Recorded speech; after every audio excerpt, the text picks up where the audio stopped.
Hey everyone, Eric Watson here, freelance writer, player of games, writer of words, recorder of videos, and tabletop role-playing aficionado. Welcome to another DM's Guild review, my written and video view series where I take a look at the adventures and supplemental material at the Dungeon Masters Guild website. For this video, I'll be reviewing the holiday one-shot, The Oni That Ruined Jinglemas, designed by Tomas Gimenez Rioja for Dungeons & Dragons 5th edition.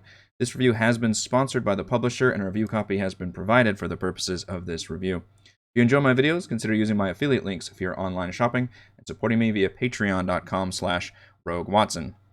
So different themed adventures, whether your theme is holiday or Halloween or something, tend to go very hard with that theme and then build a D&D adventure around it. This one really feels more like it is a traditional Adventures League style one-shot that just happens to take place in like a toy factory, which is not necessarily a bad thing. And I think if your group is more accepting of traditional D&D dungeon crawls versus something that's kind of a whimsical, different adventure that just happens to have a few little fun, nods and things, especially with the climax here to, Christmas holiday, I think this will go over a lot better than a lot of maybe other Christmas, specifically holiday-themed adventures. It's a Tier 2 Adventures League one-shot, and we are provided with pre-generated characters designed specifically for level 7, but it does have the adjusting, balancing encounters for all the various encounters. It's pretty combat-heavy, which I always kind of side-eye when it comes to a adventures. When you're calling your thing a one-shot or / Adventures League, meaning you want to tell a complete D&D adventure story in, let's say, 4 hours, combat is going to eat up so much of your time. So if you've got a dungeon crawl that's just full of room-to-room-to-room encounters, you're really going to come beaten up against that time limit. And this one does feel like it's pretty dang combat heavy compared to most. It does have a really, really cool hostage situation that I'll get into that I think is one of the best I've seen, which kind of fulfills the social requirement that I'm looking for. And the factory itself is full of conveyor belts, which is a video game-ass thing to do. And I think it's really cool and makes for an interesting environmental, not even necessarily a hazard, but just kind of a different thing to be aware of. And there are rules where the conveyor belt moves, every so often. I wish that it had gone further with the conveyor belts and there were actually, like, picture, any kind of video game or movie where there's like crushing things and liquid stuff that pours on you. It's a whole system. And this one doesn't do any of that. It's basically just conveyor belts that are designed to have, presents and gifts and things on there. And there's just not as much interactivity as I was hoping for. And also the climax is a little bit weird with being kind of out of nowhere after you've actually beaten the dungeon. I appreciate the actual, we get to ride in the sleigh and deliver presents, but we're just attacked by kind of dragons out of nowhere. Getting a little ahead of myself, though. So the adventure, as I mentioned, Adventures League, which means you get the quest, you go to a dungeon and do a thing. That's pretty much the steps you're going to be at, the stages. And it's pretty common. It's not necessarily bemoaning this for doing that. It's just pretty standard. It doesn't really change the formula that much. In this case, there is a dwarf named, what is his name? Barrack Jingle, who is kind of takes the role of Santa Claus, although again, nothing is really like, it doesn't use like the Fey angle or any kind of supernatural stuff. He's just wants to deliver a bunch of gifts, and he's got this workshop with a bunch of gnomes that works for him. Of course it's all hint, hint, nudge, nudge, wink, wink, but it doesn't go with the whole like supernatural Fey thing that I've seen a lot of other holiday stuff use. And he's missing. He's been kidnapped, or he's in trouble, and you get the quest from his nearby buddy and sends you to the factory where basically the entire rest of the adventure takes place. There's a skill challenge. Instead of doing like a random encounter on the way, instead you have your players perform a kind of navigation skill challenge, which I do have mixed feelings about skill challenges in general. I think they can be very appropriate in a lot of cases, and I do like it whenever the adventure says, it kind of gives the reins to the players. Hopefully your players pick up on this, where it's like, hey, you decide what skills you want to use, and then, here's the DC for it, and then can you succeed on it? And basically give a chance for all the players to kind of do what they're good at and contribute to the thing. It's a way, because D&D works so well in combat, because everybody has a turn to do something, Skill Challenges tries to do that from an exploration pillar, where it's like, okay, you've all given a chance to do a thing, and it's just a skill check instead of having to roll, to fight something. But the negative side of that is you have to allow, if your players fail, allow them to fail forward. You have to be able to plan for that. You can't like shut the door on a sequence or something because it came down to some bad rolls. In this case, it's whether they get a random encounter or not, which I would feel like, well, there's already a lot of combat here anyway, but maybe you should have the random encounter anyway, and like the skill checks allow you to like surprise the enemy, versus if you do this much, then it's a regular combat encounter, versus if you really fail it and the enemy surprises you. There's ways to just modify it without just being an either or binary dynamic. I prefer like shades of gray, I guess, when it comes to the skill challenges. And there's another one in the finale of the climax, so maybe a slight over-reliance on the skill checks there. And Act 2 and 3, I believe, is the entire warehouse dungeon crawl, which is basically a toy factory. There's multiple conveyor belts that run through this dungeon, which, as I mentioned, are designed to have, bring up presents from like the lower parts to the upper parts and vice versa. I think it's mostly lower to upper. There's 2 floors, a basement and a first floor. And they just bring the toys around, basically. That's a really neat idea. And the conveyor belts in all of these, as you can see kind of from this embedded dungeon image, they actually go through multiple rooms. And the way it works is on initiatives 20 and 10, anybody on a conveyor belt moves 10 feet in that direction. That's a really cool idea and could possibly, have players enter rooms unwillingly and trigger other fights. But as it's designed, it doesn't really use the conveyor belts. There's no, I guess you could have some of the like orcs that are in, it's full of orcs, by the way, like grapple people and maybe bring them onto the conveyor belt, knowing that they could, bring them to other rooms or something. That could be interesting, although it doesn't explicitly say that in the actual design.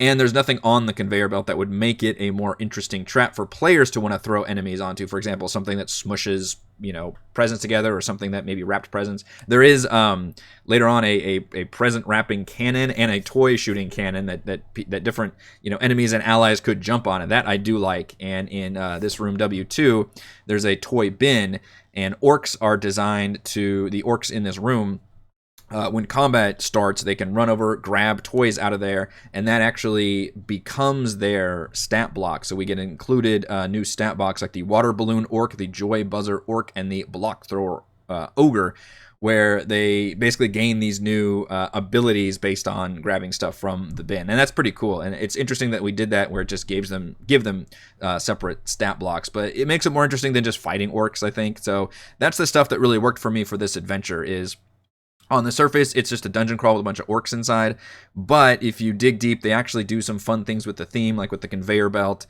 and the toy bins.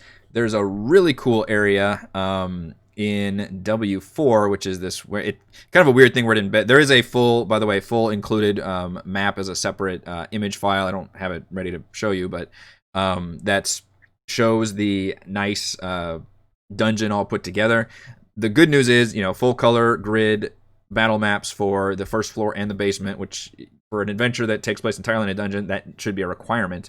The bad news is, as far as I can tell, while we do get separate files that include those images, they're just the DM images, which meaning they have those annotations on their W5, W6, and like the arrows, the conveyor belt, so on, although I'd probably leave the arrows on there for the player map. In other words, there's no separate player map for that, and a non-gridded option would be very preferable for using it on something like Roll20. So that's getting nitpicky, because I do like that we got a map here, but that's something to keep in mind for designers in the future. But in the top area here in W4, there's like a storage area, I guess the warehouse part of the warehouse, and there's a really cool hostage situation that thankfully helps satisfy the role-playing social need in this dungeon. I think, dungeons kind of, by their nature, almost automatically check the combat and exploration checkbox, because exploration, you're obviously exploring on your own, you're going room to room, you're discovering loot in those rooms, or there may be traps to solve or puzzles. Dungeons just kind of be able to do that. And then obviously there's going to be plenty of combat in dungeons. So I'm always looking to make sure designers include socialization moments to have. And this one is a really good one with, there's some dead gnomes laying around, but there are hostages in this room with some bugbears, orcs, and an orog named, what is his name? Korn with a K. And they've got the classic knives to the throats of these poor gnomes.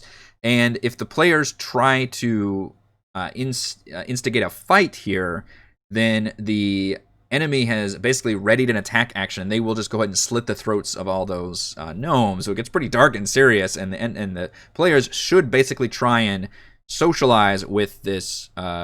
It's the Orog, who is amenable to talking with them, and he'll speak in common and kind of tell them to back off or something.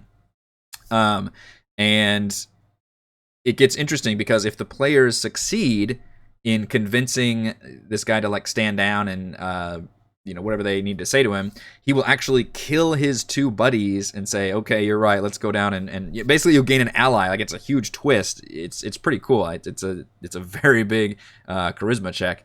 And if you fail, it doesn't necessarily kill the gnomes right away. Instead, you talking to them will allow one of the gnomes, Ringo, who by the way is in a wheelchair that has his own stats, and he can like hover his wheelchair in the air, and he's a spellcaster. He's a fucking badass. He reminds me of what Professor X from the X-Men cartoon that had that weird gold-plated wheelchair that could hover. That's kind of what this character is.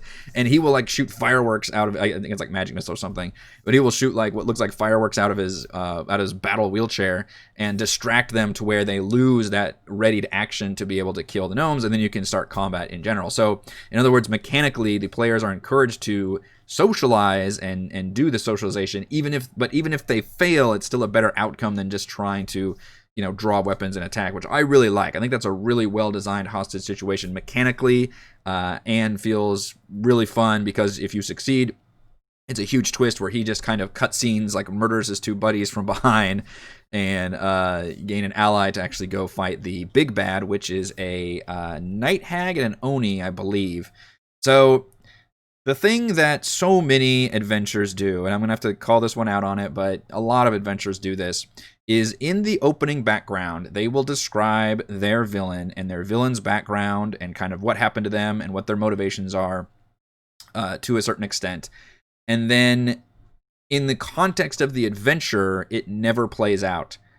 It's like a huge misstep where you can tell the designer has some ideas for developing this villain. And I get that this is a one-shot. There's only so much you can do. I totally get that. But still, you get to the end, which, you fought your way through all these different conveyor belts rooms. You end up in the basement as you continue on, and the only thing in the basement is the boss battle between this Oni who has this like magic ice arm and all this that you don't learn about any of this in the context of the adventure. There's no dialogue with the villains, which is that's such an easy, relatively easy fix. So the way you improve this is instead of having your enemies jump out and just attack the players and it's just a straight up roll initiative fight, have some dialogue there. And you could even create another hostage situation with in this case, the Barrack is just tied up in one of the back rooms. Instead, you could have him like up in this, maybe on one of the conveyor belts, and he's tied up and just kind of rolling around the area or something.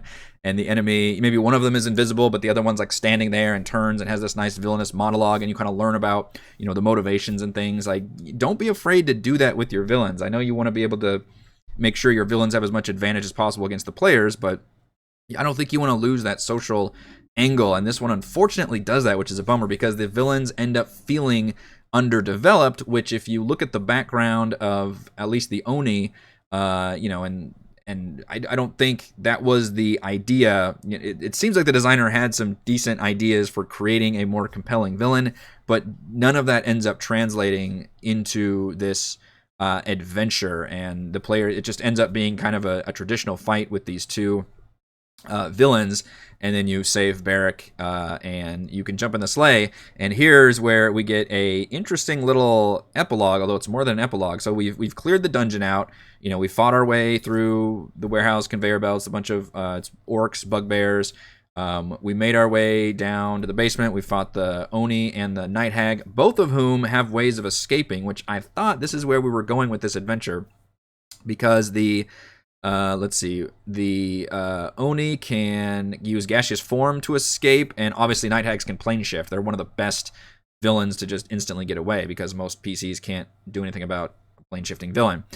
And it says in the text, like, they will try to escape once they know the battle has turned. And I thought, okay, when I've seen that this has a chapter 4 where Barrack is basically too tired, it's a very classic, that classic tale where Santa's been, beaten up by orcs and hags and is too exhausted to actually make his run. And he says, oh, players, won't you be my guy tonight? We'll jump in the sleigh and deliver these presents. And there's a cannon on top of the sleigh that like shoots presents out. Which, if you can see on the map here, I guess it's supposed to be the sleigh here, and there's the cannon. The players could technically jump on that cannon and use that in that combat sequence in the boss fight. Where I thought this was going was that the villain or villains would show up and attack the players kind of out of revenge. The motivation's a little... Night Hag motivations are always kind of weird, but basically she was hoping to curse all the toys. So they were still going to run the factory and do the sending the toys out, but she was going to curse them all and have that be this, oh, the toys are cursed and it's all evil and stuff. That's the motivation behind it.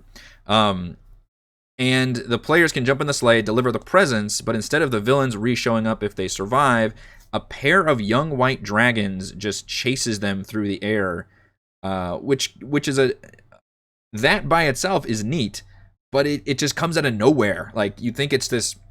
First of all, we've already beaten the dungeon. We've beaten the bosses. We're going to jump in the sleigh and just deliver these presents. The players are probably thinking, okay, this is a fun little epilogue. And then all of a sudden, you're going through, and all of a sudden these dragons come out and start following you. And now it's this big skill challenge chase sequence, which, again, I'm okay with skill challenges if done well. And I think in this case, again, you can do a lot of fun things. There's examples of, how to use different skills. You can use insight, investigation, persuasion, because there's two dragons. You can get them to fight each other because they're rival white dragons.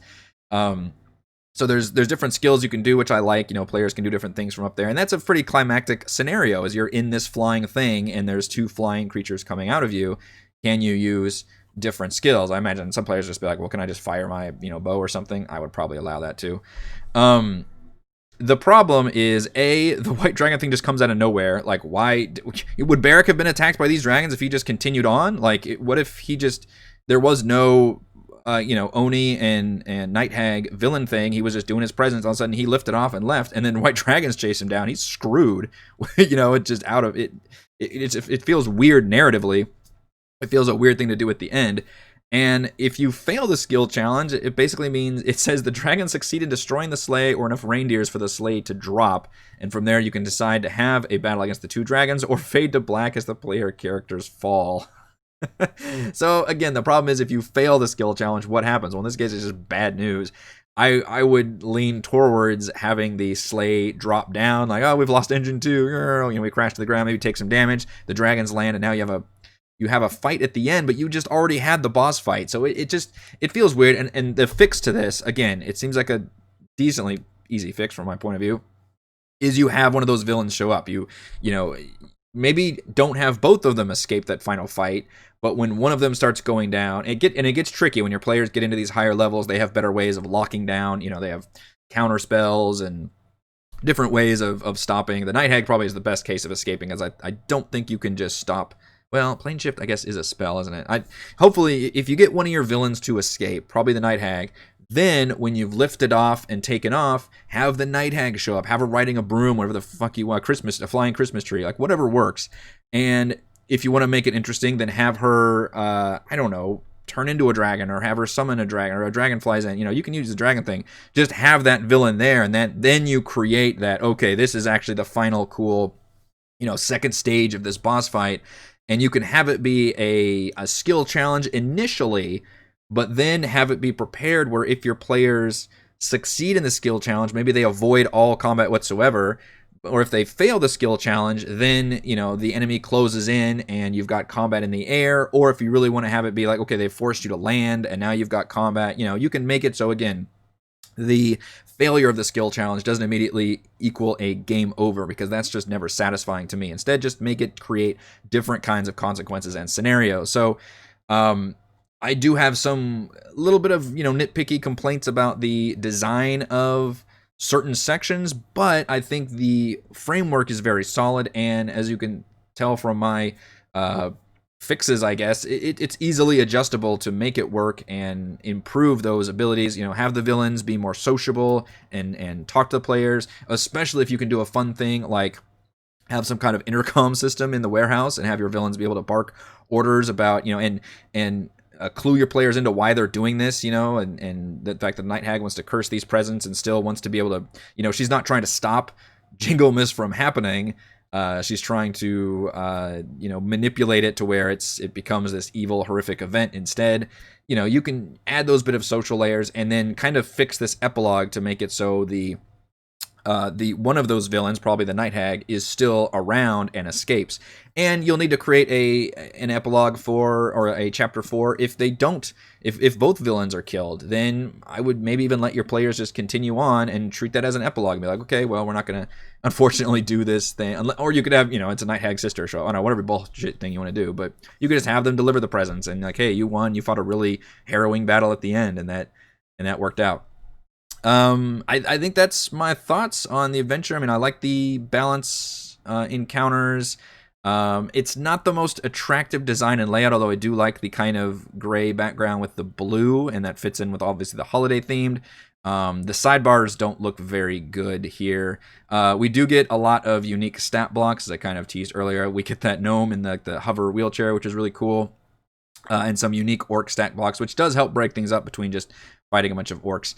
Okay, and then here's the actual what the maps look like from the bottom and top. But unfortunately, these are the only maps that we're given, so there's no like separate player map. But these are fine. I take it this is probably the bare minimum quality I would expect from a adventure that primarily takes place in a single dungeon. All right, let's go over my pros and cons for the Oni That Ruined Jinglemas. First of all, this is not a great cover. It's way too dark. Way too dark. If I could give some criticism on the cover, I'll lighten that stuff up.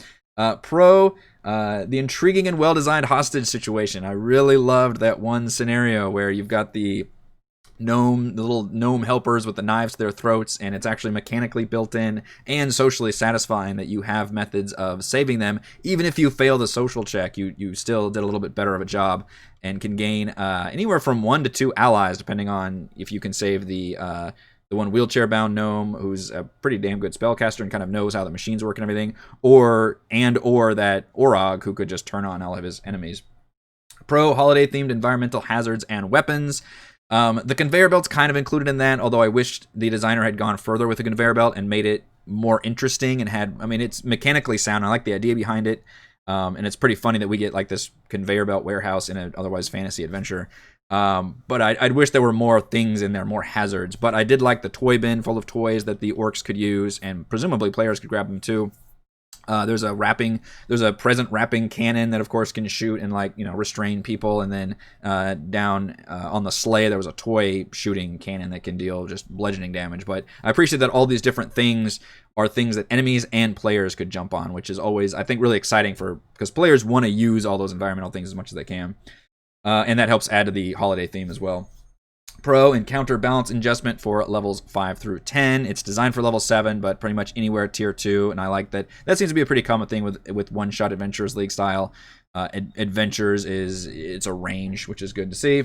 Pro includes 5 pre-generated level 7 character sheets. I can show those briefly, which looks like this. It's just done as a PDF. I think this is the official one you can download, and it's just pre-filled out with some information. But again, helpful if you're short on time. You just want to hand out player sheets to your players. They don't have any backstories or anything, but they are given some fun little ideals, traits, and bonds that kind of have that would fit in well with this one shot. So at least some effort is given there, and I appreciate that. And pro, I did give the full color grid battle maps a pro, even though I wish we were given separate player version maps and non-gridded versions, but we got full color maps, so I'll give props to that. Cons. The villains are very underdeveloped. There's not enough of villain. There's a paragraph here that explains the backstory between this Oni and his ice hand and all that, but none of that plays into the actual adventure. It's just a straight up fight. And and either con is the weird transition to like this 4th chapter, what seems like an epilogue, but ends up being almost just a random encounter with some young white dragons of a skill challenge. And it's very messy, and it's easily cleaned up. Again, I like the idea of, after the fact, your players jump in the sleigh and have one final task to do. I think that's really fun and in keeping with the theme, but you need to involve those villains and make sure that if they fail the skill challenge, they fall forward and just enter into this other consequence rather than just a straight-up failure. Final verdict. If you like spending your holiday adventures beating up orcs, the Oni That Ruined Jinglemas provides a solid one-shot dungeon crawl with a sprinkling of Jinglemas magic. Thank you to everyone for watching this video review. You can see my written review at roguewatson.com. You can support my work at patreon.com/roguewatson, and you can follow our own D&D adventures here on my YouTube channel. Thank you.